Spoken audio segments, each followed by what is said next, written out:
Eto pa mga kababayan ko, may pahabol pa si Maharlika. Ang tindi-tindi mo, day! Hindi ka pa rin tapos sa drama mo sa kakasturya, sa mga banat mo sa Pangulo? Eto, mga kapatid. Gisahin na natin.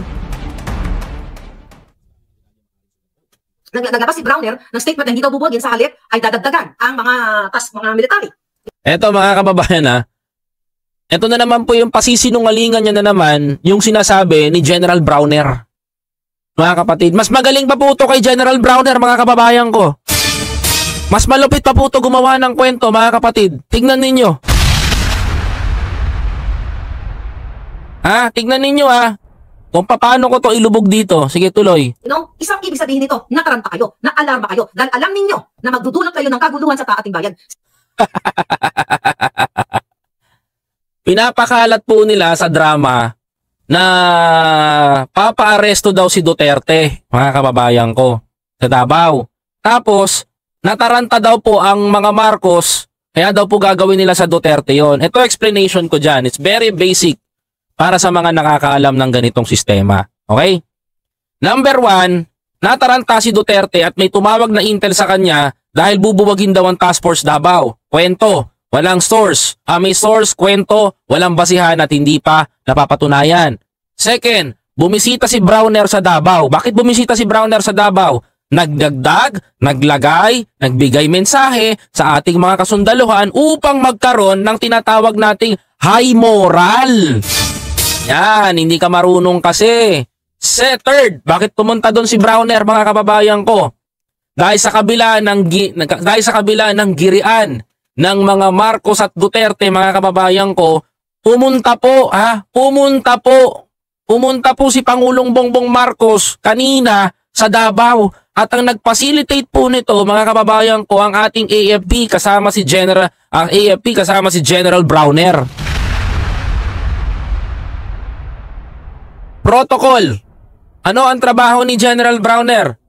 Kung ang presidente pupunta yan ng Davao, mga kababayan ko, at ng ibang lugar na malalaking rehiyon, mga kababayan ko, meron pong isang magche-check dyan at magbibigay abiso na bigyan ng presidente. It's hard to explain but the protocol is, bago bumapag ang presidente doon sa Davao o sa saan man lugar o sa Mindanao yan, is 2 days before, klarado na po ang dadaanan ng Pangulo. To safe, para maging safe ang presidente. Ganun po yun mga kababayan ko. Nagpapakalat po kasi itong mga to ng mga kung ano-anong fake news, kung ano-anong hindi nyo malaman-laman na ma-determine na fake news mga kababayan ko. Kaya ang nangyayari sa inyo, ganyan eh. Hindi nyo na maintindihan kung sino talaga ang totoo nyong kalaban. Imagine ninyo, dumalaw si Browner, kinabahan kayo, kasasabihin nyo sa loob ng social media na may warrant of arrest, ipapahuli si Duterte. Kung di ba naman kayo mga tanga, di ba? Imagine ninyo kung di ba naman kayo mga sanga, kayong dalawa, kinukuha nyo ng simpatya si Duterte sa taong bayan pero wala na kayong makita talaga. Tapatin natin ang tao, ayaw na kay Duterte, lausa si Duterte. Ang meron ngayon, yung ginagawa ni Marcos, sa nakikita ng taong bayan, yung mga ginagawa ni Duterte mali na mga pahayag. Idadaan nyo pa sa drama, hindi nyo na nga makukuha ang taong bayan ng ganun. Si Duterte ba ang magdudulot ng kaguluhan? Sino ba daw magdudulot ng kaguluhan? Si Duterte daw ba? Ay malamang para sa akin. Diba? Sino ba magdudulot ng kaguluhan? Tuloy natin to Naalarma kayo dahil alam ninyo na magdudulot kayo ng kaguluhan sa ating bayan. Si Duterte ba ang magdudulot ng kaguluhan? Oo, sa tingin mo, sinabihan ba naman niya yung mga sundalo eh? Pag hindi na namin kaya, kayo na gumawa. Inutusan niya ba naman ng ganon? Hindi ba panggugulo sa taong bayan yun? Second, pinaratangan niya yung presidente ng salita na hindi niya namang walang kasiguraduhan. Mga kababayan ko, na sinabihan niya na ang presidente daw ay isang adik. Ay halos wala naman siyang basihan. Paano kung mga utu-utu yung iba naniwala doon, mga sundalo, nagkaroon ng kudita, nilabanan siya. Because kapag ang presidente nakasuhan na binabihan na isang adik, impeachable yun mga kababayan ko. Kalaban yun ng gobyerno. Diba? Shoutout kay The Warrior. Mga kababayan ko, diba? Sino kayong gumagawa ng kaguluhan? Sino ba kayong gumagawa ng pagkaka-divide ng taong bayan? Matanda. Ay liwanagin ko lang, sino man Duterte tinutukoy mo? Yung anak o yung matanda nga ba? Tuloy! Sino ba ang namumuno ngayon? Si Duterte ba may kakayahan pa yan? Si Duterte ba may kakayahan ng pera? Inuutusan niya nga sa Davao yung mga yung mga sundalo. Nagpaawa pa nga, di ba mga kababayan ko? Narinig ninyo. Di ba? May kakayanan pa ba daw ba si Duterte? Kaya meron pang kakayanan. Hindi naman po nawawala yun. Maraming salamat po for 80 stars. Ma'am Perilyn Malanlay. Hello po sa inyo. Diba? May kakayanan pa rin si Duterte. Mga kababayan ko. Si Duterte nga kaya nga pagkaisahin ng taong bayan. Eh di dapat may kakayanan din siyang gawin na manggulo sa taong bayan. Okay? Tuloy. Na lumaban sa kalsada? Wala na. Retired. Kaya lumaban sa kalsada, inuutusan niya ni Duterte. Ano sabi ni Duterte? Bantahan niya kay Marcos. No? Kay Marcos Jr. Anong bantahan ni Duterte kay Marcos Jr., mga kababayan ko? Isa lang.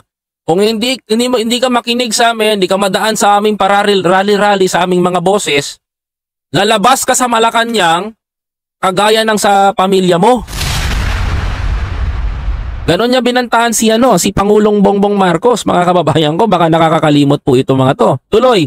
Na si Pangulong Duterte. Kaya another angle po, another angle na tinitignan ni based doon sa vlog ni Atty. Roque, na sinasabi niya na pwede na ang warrant of arrest because of the statement ni Pangulong Duterte na maghihiwalay, okay, ang Davao, ang iwalay ang Mindanao sa Pilipinas and Davao, Los Luzon and Visayas. So ayon kay abogado kasi we have to kailangan natin kailangan i-elaborate kasi nahirapan ka na sa sinasabi diyan ng ng writer mo. Diyos ko po. Simpleng paliwanag, di mo bitaw-bitawan. Tuloy. Source reference. Abogado kasi siya, di ba tayo abogado? O kahit di ka abogado, naiintindihan ko sinabi ni Roque.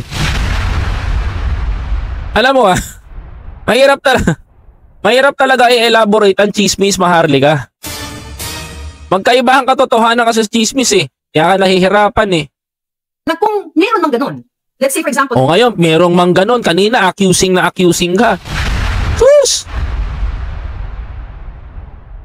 Because of the statement ni Pangulong Duterte na maghihiwalay, okay, ang Davao, ang iwalay ang Mindanao sa Pilipinas and Davao, Los Luzon and Visayas. So ayon kay abogado kasi we have to kailangan natin source reference. Alam mo, gumagawa lang ng storya si Roque.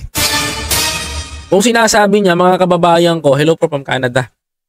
Kung sinasabi niya, mga kababayan, at literally, na sinasabi niya na meron daw kaso at makakasuhan daw si Duterte, mga kapatid, kung tutusin dapat, mga kababayan ko, dinaalerto na kayo, nagpuntahan na sila SBG, sila Bato doon, ando na silang lahat. Wala, mga kababayan ko, chismis nga lang. Ang ginagawa talaga ninyo, aminin ninyo, kinukuha ninyo yung simpatya ng taong bayan para maawa kay Duterte dahil alam nyo na anytime at mula ngayon, anumang oras ay pwedeng papasukin ni Marcos Jr. ang ICC kapag ginusto niya.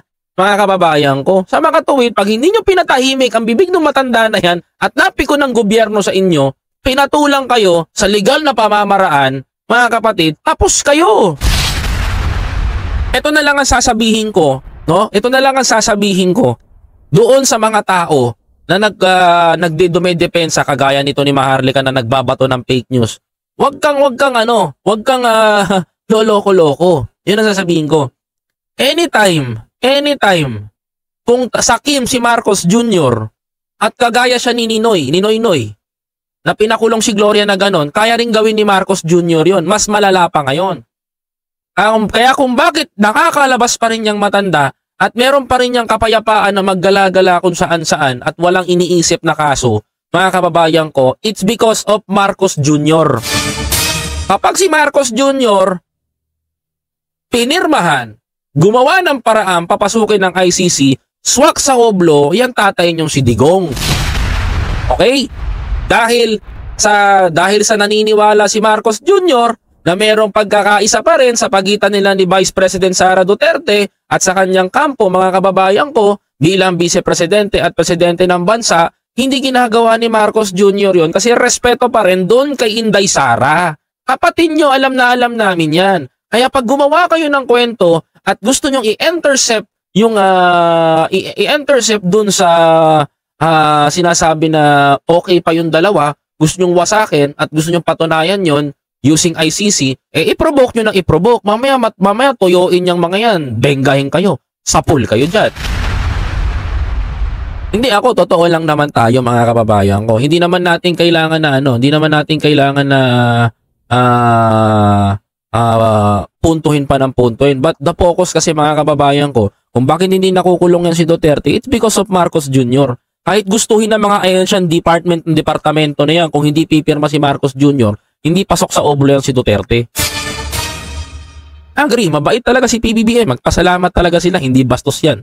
Totoo, Ma'am Sharon. Tuloy. Kasi siya, di ba tayo abogado, na kung meron ng ganun, let's say for example, na ipapareso siya dahil sa nakikita ni Lisa Smugs, Kuting, na si Pangulong Duterte ay what, treason? Ha?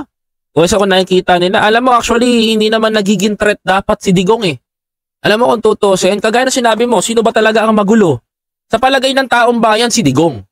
Diba? Sa palagay ng mga DDS, si Marcos. Diba? Kung magbabasihan nyo ang magulo sa sinasabi ng mga DDS, si Lisa magulo, si Tambaloslos magulo, si Marcos magulo, pero ang totoong magulo, kayo. Diba? Aminin natin sa hindi. Ang totoong magulo, kayo. Kasi kayo yung magulo sa bayan. Hindi nyo naiisip sila eh. Diba? Ang ina niyo. Yun ang sabi, kayo ang dapat kasuhan, kayo dapat ang damputin. Tama yun, tama yung spokesman na sinasabi mo na. Kayo daw si Marcos daw dapat ang kasuhan, si Marcos daw dapat ang tamputin. Paano nyo dadamputin si Marcos? Samantalang may ginagawa ni Marcos lahat ang makakaya niya para sa Pilipinas. Si Duterte, wala na sa posisyon niya. Tumulong na lang dapat. Dapat yan tumulong na lang si Tanda eh. Kasi pag si Tanda, nangingialam pa sa politika, magulo, mga kababayan. Tuloy. Nung binanggit ni Pangulong Duterte na, ay, kung ganyan lang naman, parang, ganyan lang naman mag-iwalay na tayo sa iwalay na natin ang Mindanao.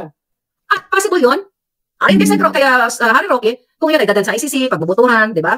Malabo ng pagtalunan ng ICC yung sinasabi ni Duterte. Maliit na bagay lang yun. Sa Pilipinas, kaya natin yan yun. Pero ang pinupunto, ang gusto ng ICC is makuha si Duterte because of EJK. Mga kababayan ko, yung EJK problem niya. Hindi po tungkol sa paghihiwalay sa Mindanao. Ma-issue ka na naman, maharli ka eh. Ang hilig mo gumawa ng isyong ganyan, kahit wala naman binibitawan si ano nako po.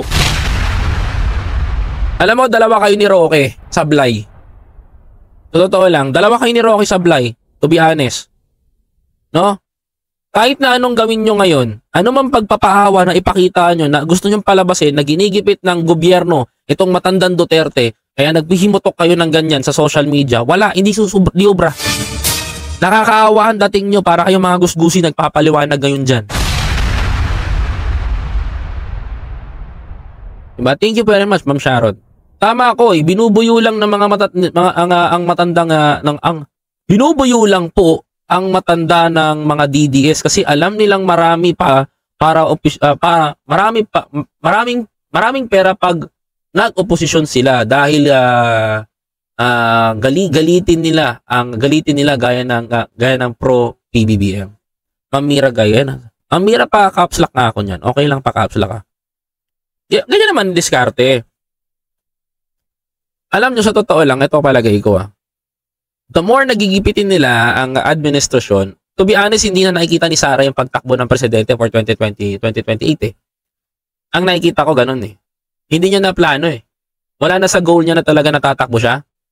Hindi niya lang masabing diretsahan na hindi ako tatakbo for 2028, mga kababayan ko. Hindi niya kayang sabihin yon kasi mawawalan siya ng supporter, taga-suporta. Diba? Ang nakikita ko dito, mga kababayan ko, ang nakikita ko dito, the more yung mga, ito totoo to hindi ko na nakikita kasi parang sa palagay ko mag-give up siya dito eh. Kasi imagine niyo nabahiran ng ganyan ng pamilya niya, may mukha pa ba tong ihaharap sa taong bayan, mga kababayan ko? What she's doing right now is being a vice president and a secretary. Pinagpupukusan niya na lang yon. Hindi na siya sumasabay doon sa issue. Well, kung tatakbo naman siya sa 2028, mga kababayan ko, what can I say is good luck. Diba? Pero, alam na ng taong bayan ang ugali ng isang Duterte. Diba? Wag sana na, nasa sa inyo pa rin yon. Pero ako, para sa akin, hindi na ako maglalagay ng Duterte. Diba? Mahirap maglagay.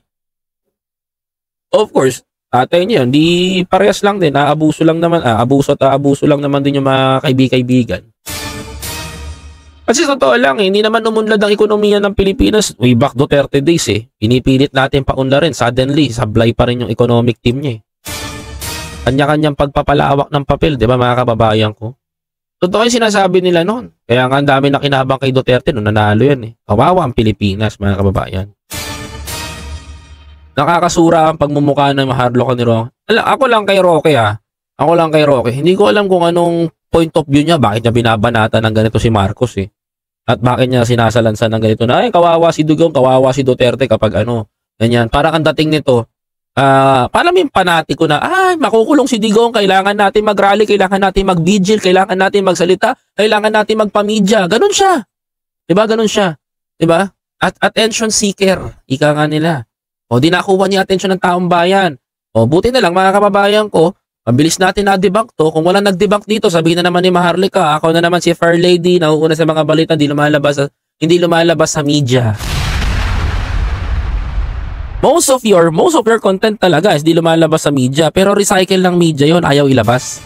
You know what's the reason? Walang basis. Oh. Now, ganun diskarte ng media. Pag walang basis yung